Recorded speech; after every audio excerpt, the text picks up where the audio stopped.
രക്ഷകാ എന്റെ പാപഭാരമെല്ലാം നീക്കണേ.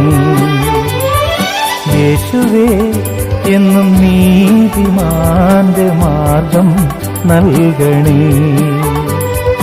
രക്ഷകാ എന്റെ പാപഭാരമെല്ലാം നീക്കണേ.